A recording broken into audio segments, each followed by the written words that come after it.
Sehebat apapun goncangan yang terjadi hari-hari ini, tetapi kalau kita masih bisa ada sampai hari ini, itu bukti bahwa Tuhan menyertai setiap kita. Amin.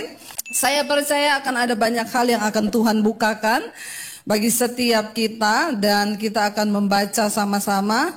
Ayat yang pertama begini, Injil Yohanes pasal 4 ayat yang pertama.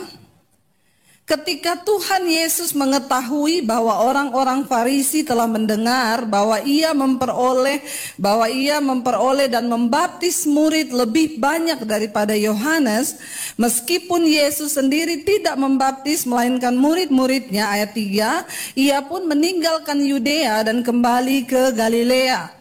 Pada waktu itu Tuhan Yesus dalam pelayanannya bersama dengan murid-muridnya membaptis banyak orang. Padahal Yesus tidak membaptis, murid-muridnya yang membaptis. Tapi ketika orang Farisi mendengar, maka mereka menjadi marah, saudara ya. Lalu Yesus menyingkir dari sana. Di sini dikatakan ia meninggalkan Yudea dan kembali ke Galilea. Ada yang menarik, tujuan Yesus adalah ke Galilea, saudara ya. Tapi di sana dikatakan ayat yang keempat, ia harus melintasi daerah Samaria. Pada waktu itu orang-orang yang akan menuju ke satu tempat, terutama orang Yahudi, dia tidak akan melewati daerah Samaria. Kenapa? Karena orang Yahudi dan orang Samaria dari dulu itu bermusuhan. Ya, orang Samaria itu adalah orang-orang yang mendiami Palestina Utara ya, yang dulu dia adalah kerajaan Israel Utara, tetapi sejak abad 6 sebelum Masehi itu terjadi perpecahan. Jadi orang Yahudi dan orang Samaria itu berpecah dari dulu. Kenapa? Masalah etnis ya.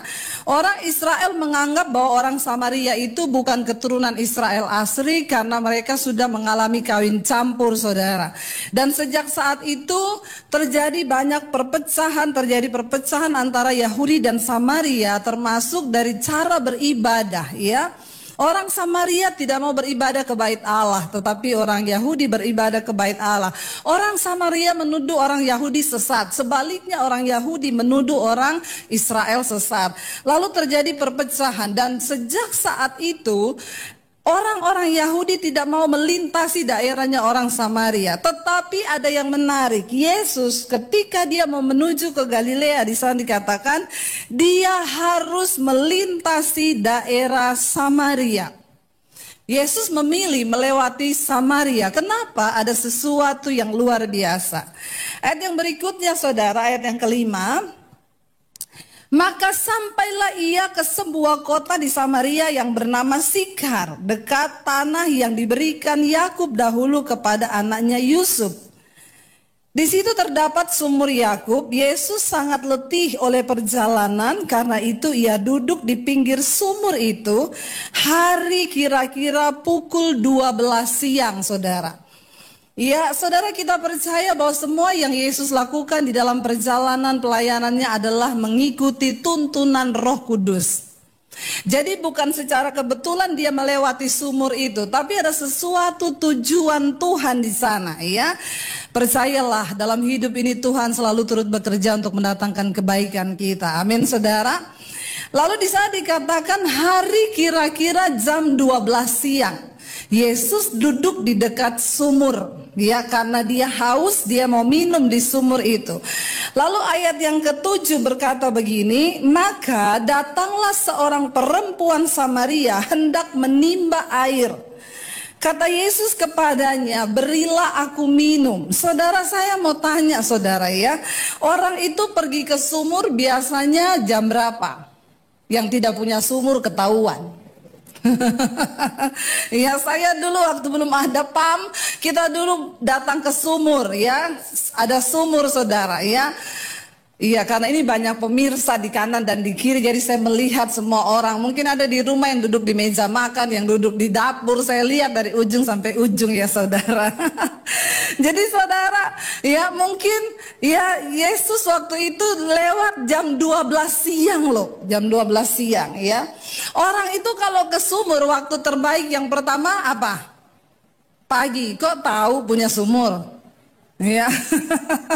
Kenapa saudara pagi? Karena di situ kita baru bangun. Pasti semua aktivitas butuh air, ya. Itu pasti orang akan butuh air pagi hari. Dia ke kamar mandi, cuci piring, cuci baju, bersih-bersih, semua pakai air. Yang kedua, orang datang ke sumur itu kira-kira jam berapa? Sore. Kenapa? Udah habis persiapan yang pagi. Ya datang lagi dia sore. Tapi perempuan ini dia datang jam 12 siang ke sumur. Saudara tahu kenapa? Ya, bukan karena pagi dia jaga toko. Zaman itu belum ada orang jaga toko ya, Tanah Abang nih. Ya, jadi saudara, ya kenapa dia datang jam 12 siang? Itu waktu yang sepi, tidak ada orang. Perempuan ini bermasalah, dia nggak mau ketemu orang. Orang itu kalau bermasalah tidak mau ketemu orang, ya. Tapi kalau tidak bermasalah ya ketemu aja. Dia sengaja datang di waktu sepi, berharap tidak ada orang di sumur. Dan benar waktu dia datang, cuma ada satu, siapa? Yesus. Percayalah, dalam hidup ini tidak ada yang terjadi secara kebetulan. Karena Tuhan turut bekerja mendatangkan kebaikan. Ya, perempuan ini bermasalah. Dia tidak mau ketemu orang, dia datang jam 12 siang. Kenapa dia bermasalah? Kita lanjutkan di sana. Ya, lalu datanglah seorang perempuan, ayat 7, perempuan Samaria hendak menimba air. Kata Yesus kepadanya, "Berilah aku minum." Ya. Lalu ayat yang ke-8, sebab semua murid-muridnya telah pergi ke kota membeli makanan. Ayat 9, kata perempuan Samaria itu kepadanya, "Masakan engkau seorang Yahudi minta minum kepadaku seorang Samaria?"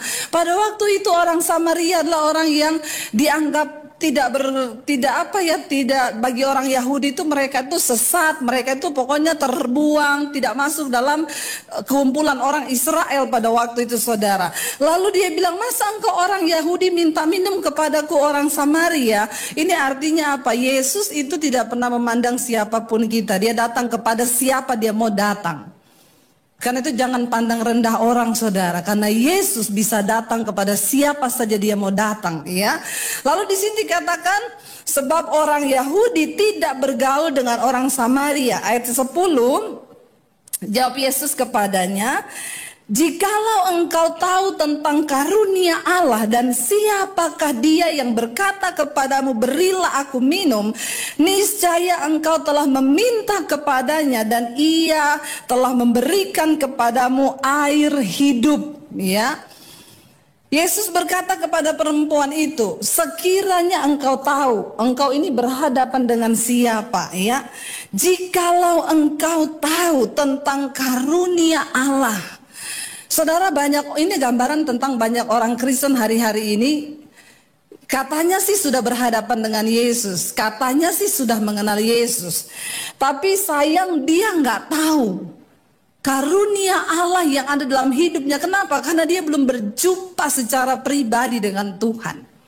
Ya. Kalau sekiranya engkau sudah berjumpa secara pribadi dengan Tuhan, Yesus bilang, kalau saja engkau tahu dengan siapa hari ini, kalau saja engkau mengenal siapa Tuhanmu, maka engkau akan menikmati segala yang baik dari Tuhan. Sayangnya banyak orang Kristen tidak mengenal Tuhan secara benar.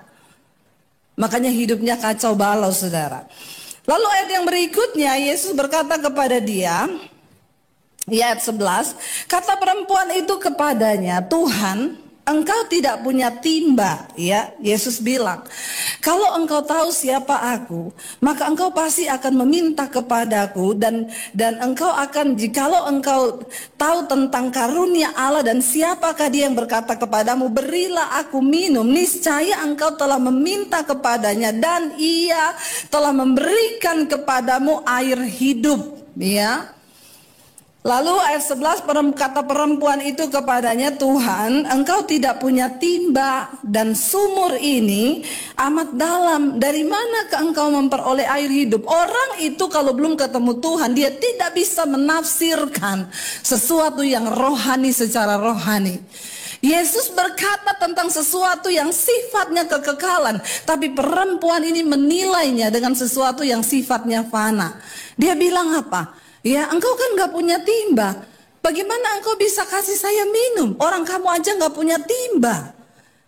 Terlalu dalam, saudara. Kalau kita mau mengenal Tuhan dengan benar, ada banyak perkara-perkara rohani yang kita bisa tangkap, yang kita bisa maklumi dalam hidup ini, sehingga hidup kita tidak hanya memandang pada apa yang kelihatan, tapi kita bisa melihat sampai pada apa yang tidak terlihat. Amin. Yesus berkata kepada dia, saudara, dia bilang, kamu kan gak punya timba, bagaimana kamu kasih saya air? Sangat terbatas pemikiran dia, saudara. Lalu ayat yang berikutnya, ayat 12, dia berkata, adakah engkau lebih besar daripada bapa kami Yakub yang memberi sumur ini kepada kami, dan yang telah minum sendiri dari dalamnya, ia serta anak-anaknya dan ternaknya? 13, jawab Yesus kepadanya, barang siapa minum air ini, ia akan haus lagi. Saudara, di mana-mana orang mencari air itu karena dia haus, dia pengen minum. Ya, tapi Yesus bilang sama perempuan ini, kalau kamu minum air ini, kamu pasti akan haus lagi. Saya kasih tema firman Tuhan ini, haus akan kepuasan. Ya, ini temanya dalam loh. Dalam sekali nih kalau saudara mau menggali, haus akan kepuasan. Orang lain kan haus akan air, minum air sudah kenyang, nanti haus lagi. Haus akan apa? Haus akan uang, ya. Lalu dia cari uang, ya.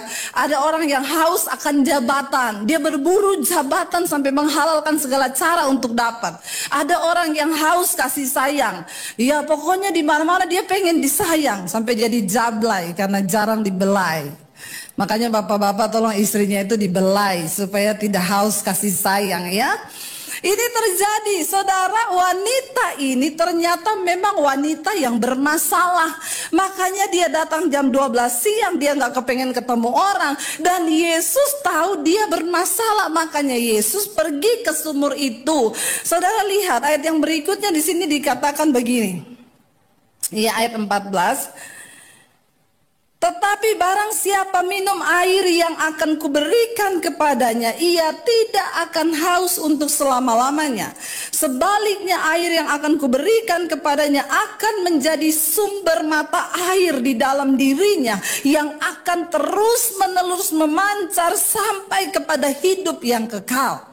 Kenapa saya bilang perempuan ini bermasalah, dan saya kasih tema, judul tema khotbah hari ini adalah haus akan kepuasan.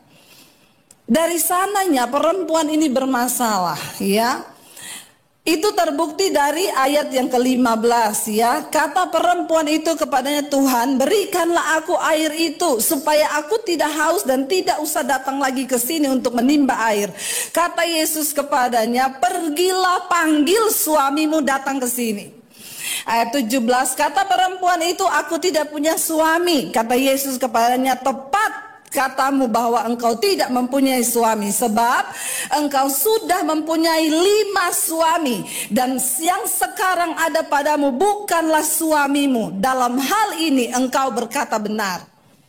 Kita baru menemukan persoalan dari wanita ini yang sesungguhnya.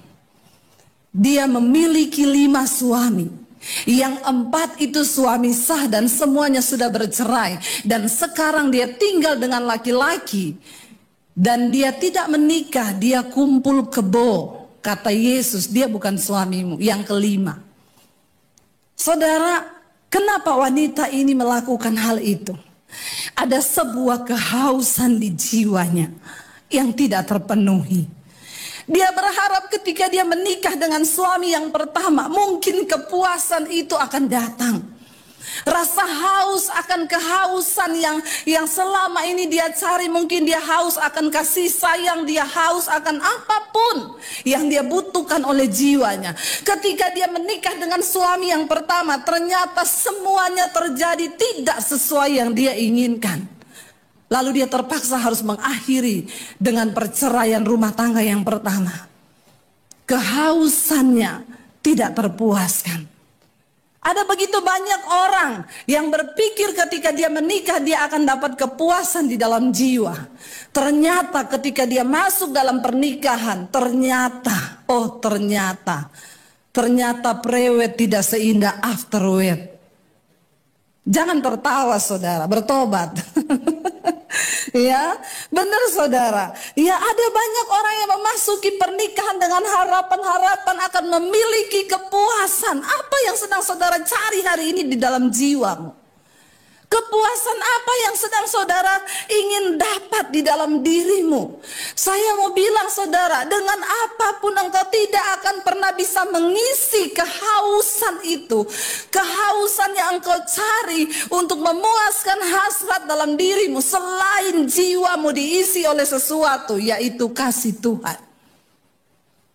Ada sebuah kebutuhan di jiwa manusia yang tidak akan pernah terisi oleh apapun kecuali oleh Tuhan. Ada orang-orang yang berpikir bahwa kekayaan adalah sesuatu yang memuaskan. Tidak diceritakan di sini wanita ini menikah dengan 4 pria sebelumnya, mungkin orang kaya. Ya. Ada orang yang melandaskan pernikahan dengan kekayaan karena dia berpikir bahwa ketika dia memperoleh kekayaan dari suaminya maka jiwanya bahagia, jiwanya terpuaskan. Ternyata ketika dia memasuki pernikahan yang kedua, yang dia harap, saya percaya saudara, semua orang menikah nggak ada masuk dengan pernikahan dan harapan yang tidak bahagia. Nggak ada orang berpikir gini, saya mau menikah nanti 2 tahun cerai. Itu orang gila. Orang normal semuanya pengen membangun sebuah keluarga supaya bahagia.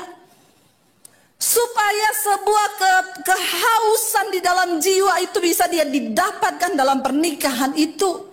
Tetapi ketika dia gagal dengan yang pertama, dia membangun dengan yang kedua. Saya yakin dia sudah punya pengalaman dengan pernikahan yang pertama. Mungkin dia bilang, pernikahan pertama dulu saya tertipu dengan suami saya. Dia cuma manis di mulut, penuh gombal. Jadi yang kedua saya akan cari laki-laki yang tidak suka gombal. Dia cari laki-laki yang to the point ngomong ya. Kalau gendut ngomong gendut. Walaupun marah tapi itu fakta. Ya. Ternyata setelah dia cari, dia menikah yang kedua. Ternyata kehausan di dalam jiwa tidak dia temukan dalam pernikahan yang kedua. Dan akhirnya berakhir di dalam perceraian lagi. Kenapa saudara? Karena ada sebuah kebutuhan di jiwanya yang belum terpenuhi. Lalu dia sedih pasti hari itu dan dia tidak berhenti mencoba. Ya, dia menikah lagi dengan yang ketiga. Ya, lalu dengan harapan dia sudah punya 2 pengalaman kegagalan, pasti dia lebih berilmu. Sudah 2 kali gagal, masa gagal lagi? Ya, orang bilang jangan jatuh ke lubang yang sama, kecuali lubangnya banyak. Jangan membuat lubang sendiri saudara. Hari-hari ini saya banyak melihat ada orang konseling sama saya, Bu, saya ini dulu nikah pertama gagal Bu, lalu saya nikah lagi yang kedua gagal lagi Bu, saya coba yang ketiga gagal lagi Bu, ini saya sekarang sudah dekat juga sama duda Bu. Saya bilang jangan cari jodoh dulu, cari Tuhan. Ya, bener nggak? Dia bilang sama saya, Ibu doakan apakah ini jodoh dari Tuhan. Jangan cari jodoh dulu, cari Tuhan dulu. Ya, kalau kamu temukan Tuhan, kamu jiwamu sudah terisi dengan kepuasan, maka ketika engkau masuk dalam pernikahan, ya insya Allah itu pernikahan yang benar.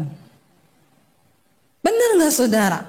Lalu akhirnya dia bercerai yang kedua, dia menikah dengan yang ketiga, pasti dengan sebuah pengharapan akan berbahagia. Tetapi ternyata dia gagal lagi untuk yang ketiga kali. Lalu mereka bercerai. Lalu Yesus berkata, iya benar kamu gak punya suami. Karena kamu punya 5. Ya. Dan yang sekarang yang hidup bersamamu bukan suamimu. Karena cuma kumpul kebo. Betapa kasihan perempuan ini. Jiwanya sangat bermasalah. Ada sebuah kehausan akan kepuasan yang dia cari tapi dia nggak temui di dalam 5 laki-laki. Saudara, hari ini engkau sedang haus akan apa? Dengan semua yang terjadi yang kita lihat di depan mata, bagaimana virus corona datang dengan tiba-tiba tanpa ada pemberitahuan. Di saat dunia sedang berpacu dengan semua kemegahan, di saat segala sesuatu berjalan lancar seperti tidak ada apa-apa, tiba-tiba ya datanglah virus yang tidak terlihat oleh mata, yang menghentikan semua-muanya. Ya, hari-hari ini orang yang tadinya haus akan jalan-jalan, ya, ntar sedikit-sedikit udah di Eropa, sedikit lagi udah di Belanda, sedikit lagi udah di Amerika, udah di 5 benua dia jalani, Asia, Afrika, Amerika, Eropa, Australia. Ya, tiba-tiba ketika ada corona, kehausannya akan pergi jalan-jalan, harus pupus di tengah jalan. Ya, orang yang tadinya suka shopping, sekarang biar mau beli tas mahal mau pakai kemana? Hello, ya, orang yang punya barang-barang mahal mau pakai buat apa? Pada akhirnya manusia baru menemukan betapa rapuhnya kita. Dan cuma satu yang harus kita sungguh-sungguh cari di dunia ini, yaitu Tuhan. Amin. Jangan main-main lagi dengan Tuhan hari-hari ini, saudara. Dengan semua yang terjadi, apapun orang yang mau bilang, saya cuma mau bilang ini tanda zaman, semua sedang digenapi. Mari kita cari Tuhan sungguh-sungguh. Kenapa? Cuma Dia yang sanggup memuaskan semua kehausan di dalam jiwa. Yesus sedang berbicara kepada kita lewat cerita ini. Saudara pikir ini cerita yang tidak cuma begitu aja ditulis? Enggak. Perempuan ini adalah gambaran saudara dan saya. Betapa seringnya jiwa kita itu haus akan sesuatu yang kita sendiri nggak tahu apa itu. Kita haus akan sebuah kepuasan. Kepuasan akan apa? Akan banyak hal. Dan saya cuma mau bilang, kepuasan dalam hidup kita bisa kita temukan hanya ketika kita mendekat kepada Yesus. Bahkan pernikahan yang dulunya engkau memasuki dan berharap engkau memasuki sebuah kerajaan yang di situ ada kebahagiaan, waktu engkau masuk dalam pernikahan ternyata engkau juga tidak menemukan harapan yang engkau cari. Ternyata jiwamu juga tidak menemukan kepuasan, kehausan. Kita perlu berjumpa dengan pribadi yang bisa dia berkata apa? Kalau engkau minum air sumur itu, engkau akan haus lagi. Tapi kalau engkau minum air yang aku berikan kepadamu, kamu tidak akan pernah haus lagi. Sebaliknya engkau akan menjadi sumber mata air. Dirimu akan mengalir aliran kehidupan yang bisa dinikmati oleh banyak orang. Yuk saudara, Tuhan mau kita ini berfungsi bagi banyak orang. Di akhir zaman ini saya selalu bilang, ya, hidup ini bukan soal mencapai semua yang kita inginkan, tapi apa yang Tuhan inginkan dalam hidup kita. Ya, berhentilah berkata kepada anak-anakmu, kejarlah cita-citamu setinggi langit. Ya, kejar ilmu sampai ke negeri China. Sekarang mau kejar apa ke negeri China? Ya, saya berkata kepada anak saya, Dek, jangan kejar cita-citamu, tapi kejar cita-cita Tuhan atas hidupmu. Amin. Kenapa saudara? Jangan sampai kita salah. Karena Alkitab berkata, apa yang dikagumi manusia itu dibenci oleh Allah. Manusia beranggapan kalau anak itu sukses waktu dia memperoleh mimpi-mimpinya dipandang wow oleh semua orang. Enggak. Apa yang Tuhan mau untuk kita dapatkan di dunia ini? Kita menjadi aliran sumber mata air ketika Yesus ada dalam hidup kita. Yesus berkata, kalau engkau minum air daripadaku, kamu gak akan datang ke sumur ini lagi. Tetapi dirimu akan menjadi mata air yang akan meluap dari dalam dirimu. Dan banyak orang yang haus yang akan datang makan. Saya ingat cerita tentang saya, saudara. Saya adalah dulu orang yang hancur. Saya adalah orang yang sudah tidak punya pengharapan hidup. Saya adalah orang yang merasa semua kehausan di jiwa saya tidak saya temui. Sampai akhirnya saya berpikir untuk mengakhiri hidup saya dengan bunuh diri. Saya pikir mati yang paling enak. Tapi ketika saya berjumpa dengan Tuhan, ada peristiwa sumur di dalam hidup kita. Ketika saya ada di dalam kebimbangan akan mengakhiri hidup saya, Yesus datang menghampiri saya. Dan dia datang, dia masuk memberikan aku air hidup itu. Dan saudara tahu ketika saya minum air hidup yang dari Yesus itu, dan saya menemukan kepuasan di dalam dia. Dan apa yang Yesus itu bilang benar. Hari ini kita menjadi orang yang membawa aliran hidup bagi orang lain.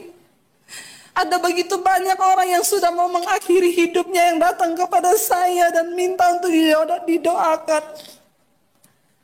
Ada begitu banyak orang yang rumah tangganya hancur, mau bercerai, tetapi hari-hari ini dipulihkan. Kenapa? Tuhan memberikan engkau air hidup itu bukan tanpa maksud.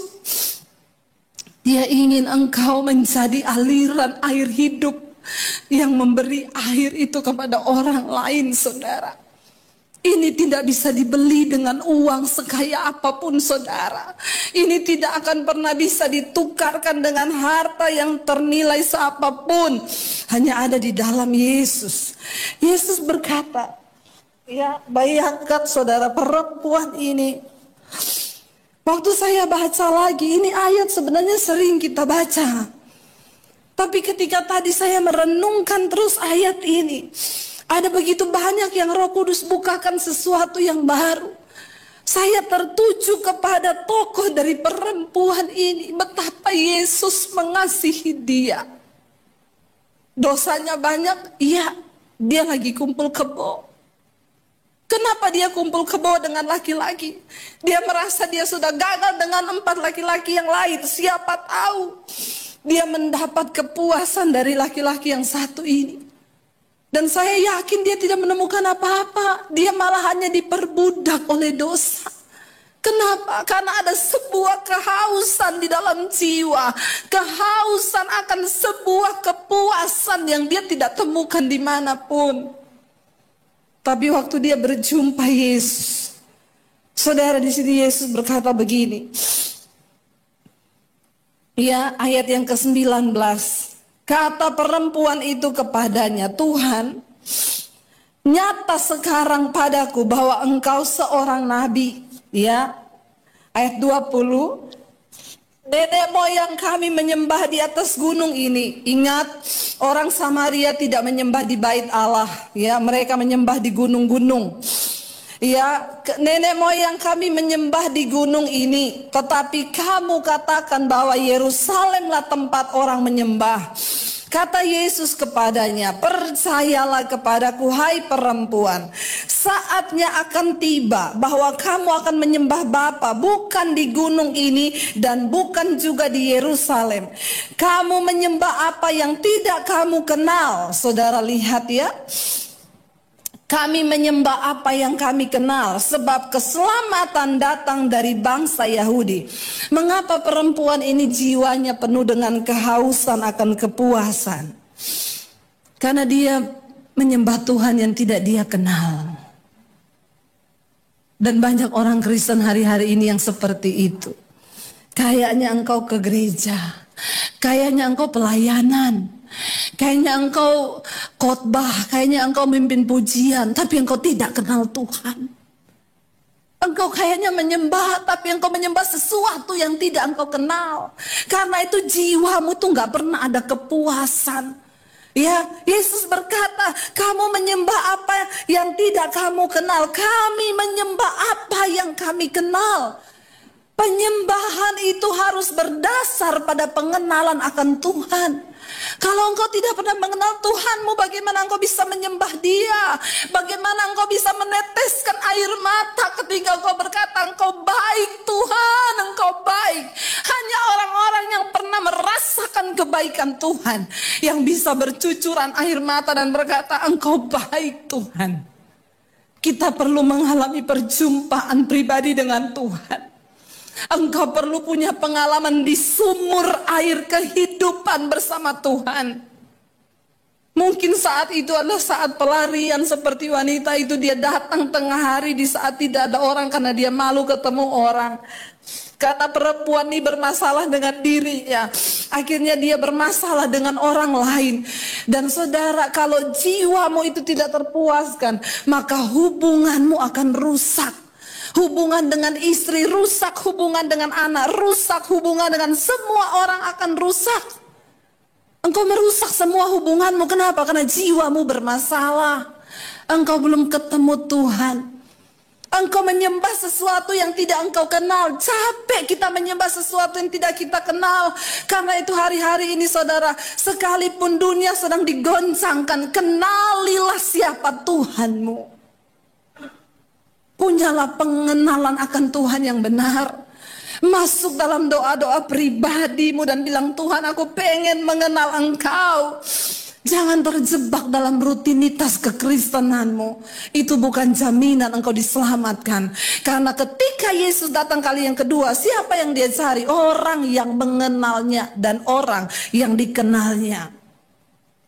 Lalu di sini Yesus berkata ayat 23, tetapi saatnya akan datang dan sudah tiba sekarang, bahwa penyembah-penyembah benar akan menyembah Bapa dalam roh dan kebenaran, sebab Bapa menghendaki penyembah yang demikian. Ayat 24, Allah itu roh, dan barang siapa menyembah Dia harus menyembahnya dalam roh dan kebenaran. Kenapa Yesus nggak berkata harus menyembahnya dalam tubuh? Saudara, kita adalah manusia roh. Tubuh ini cuma casing. Satu saat casing ini akan rusak. Jadi jangan pernah menipu Tuhan dengan semua gerakan tubuhmu seolah-olah itu rohani, menyenangkan hati Tuhan. Tuhan gak tertarik. Dia tertarik dengan manusia batiniamu, di mana rohmu itu dibaharui dan engkau menyembah Dia di dalam roh dan kebenaran. Engkau punya hubungan yang intim dengan Tuhan. Engkau punya hubungan yang intim dengan Dia, dan engkau hidup di dalam takut akan Dia, di dalam roh dan kebenaran. Kenapa? Tuhan sedang mencari orang-orang yang mau menyembah Dia dalam roh dan kebenaran. Ya, ingat, tubuh kita ini cuma casing loh. Satu saat kita semua akan mati. Hari-hari ini kematian begitu ada di depan mata kita. Ya. Tapi orang-orang yang mengerti kebenaran ini, kita tidak perlu takut lagi dengan apapun. Kenapa? Manusia yang sesungguhnya kita itu adalah manusia roh kita. Bapa itu roh, Dia mencari penyembah yang menyembah Dia dalam roh dan kebenaran. Ayat yang berikutnya saudara, jawab perempuan itu kepadanya, aku tahu bahwa Mesias akan datang, yang disebut juga Kristus. Apabila Ia datang, Ia akan memberitakan segala sesuatu kepada kami. Kata Yesus kepadanya, di situ dikatakan, ya, kata Yesus kepadanya, akulah Dia yang sedang berkata-kata dengan engkau. Pada waktu itu datanglah murid-muridnya dan mereka heran bahwa Ia sedang bercakap-cakap dengan seorang perempuan. Tetapi tidak seorang pun yang berkata, apa yang engkau kehendaki atau apa yang engkau percakapkan dengan dia. Maka perempuan itu meninggalkan tempayannya di situ. Lalu ia pergi ke kota. Perhatikan dan lihat, ketika perempuan ini berjumpa dengan air hidup yang benar itu, tadi dia takut ketemu orang. Dia datang ke sumur sembunyi-sembunyi jam 12 siang di saat sumur sepi. Tapi waktu dia ketemu Yesus, tiba-tiba semua kehausan dalam jiwanya itu terisi oleh Tuhan. Dia nggak minder lagi. Dia nggak malu dengan keadaannya. Alkitab berkata perempuan itu meninggalkan tempayannya di situ. Lalu pergi ke kota dan berkata kepada orang-orang di situ, mari lihat, di sana ada seorang yang mengatakan kepadaku segala sesuatu yang telah kuperbuat. Mungkinkah dia Kristus itu? Maka mereka pun pergi keluar kota lalu datang kepada Yesus. Sementara itu murid-muridnya mengajak dia, katanya, Rabi, makanlah. Akan tetapi ia berkata kepada mereka, padaku ada makanan yang tidak kamu kenal. Saudara, ketika seseorang mengalami perjumpaan dengan Tuhan, jiwanya dipuaskan oleh Tuhan, semuanya berubah. Dia tidak malu lagi bertemu orang. Dia pergi ke kota, dia berteriak menceritakan siapa Yesus yang sudah memberikan kepuasan di jiwanya. Orang-orang yang mengalami Tuhan, engkau tidak akan pernah berhenti mulutmu menceritakan tentang Tuhan. Engkau tidak akan pernah berhenti mulutmu memberitakan siapa Yesus. Hari-hari ini saya melihat saudara, bagaimana orang-orang mulai terus dipakai Tuhan. Lewat acara mesbah doa yang saya adakan setiap malam, orang-orang mengalami perjumpaan dengan Tuhan dan mereka mulai berani bersaksi. Mereka mulai berani memberitakan siapa Yesus. Mereka yang tadinya ada seorang bapak bersaksi kepada saya, "Bu, saya tadinya orang berdosa, Bu. Banyak sekali dosa yang saya buat. Tapi saya menemukan channel ibu, lalu saya mulai menonton khotbah, saya ikut mesbah doa. Tiba-tiba berapa hari lalu mertua saya sakit. Dan saya tidak pernah mendoakan mertua saya apalagi secara langsung. Roh Kudus mendorong saya untuk berdoa. Mertua saya stroke, tidak bisa duduk, hanya terbaring di tempat tidur. Tapi ketika Tuhan menjamah saya, Bu, Roh Kudus memberikan saya kekuatan. Saya berdoa buat ibu mertua saya. Dan puji Tuhan, Bu, hari ini ibu mertua saya sudah duduk dan berangsur-angsur disembuhkan. Tuhan pakai orang-orang biasa. Saya bilang, "Pak, bukan soal engkau banyak dosa atau tidak. Justru Tuhan cari orang yang begitu hari-hari ini." Amin. Saya berkata, bukan pendeta. Tidak ada pendeta hebat yang bisa menyembuhkan saudara. Tuhan bekerja lewat hidup kita. Hari-hari ini kerajaan Allah sedang dibangun di mana-mana. Karena itu hati-hati orang Kristen yang sudah tertanam lama di gereja. Jangan tertipu dengan kegiatan dan rutinitasmu di gereja. Itu bukan jaminan. Mari mulai bergerak di dalam kerajaan Allah. Ikuti Tuhan kita, Tuhan yang bergerak. Jangan jadi Kristen yang mati, yang stuck. Kita mau berkata, "Tuhan, aku mau berada di mana, di tempat di mana engkau berada." Saudara pikir Yesus kurang kerjaan mampir di sumur itu? Enggak, ada sebuah rencana. Perempuan ini akhirnya menjadi penginjil yang memenangkan kota Samaria bagi Kristus loh. Wow. Waktu kita mati satu saat nanti, Tuhan gak tanya berapa deposit yang kamu punya. Berapa ruko yang kau miliki ketika ada di dunia? Mobilmu tuh merek apa? Tidak ada satupun Tuhan tanya. Berapa jiwa yang sudah kamu bawa bagiku? Apa yang sudah engkau perbuat bagiku selama engkau ada di dunia? Ingat baik-baik saudara, kita ada di hari-hari yang singkat. Mari bangun dari tidurmu yang mati, bangkit, bertemu dengan Yesus secara pribadi. Bilang, "Tuhan hadir dalam hidupku. Masuk dalam hidupku, kita akan menyembah Tuhan." Saudara, ya saya percaya ketika engkau berjumpa dengan Tuhan secara pribadi, ada pengalaman sumur dan engkau minum air kehidupan dari Kristus, maka hidupmu akan dipulihkan dan engkau akan menjadi sumber mata air bagi banyak orang. Biar hari ini kita mau berkata, "Terima kasih Tuhan.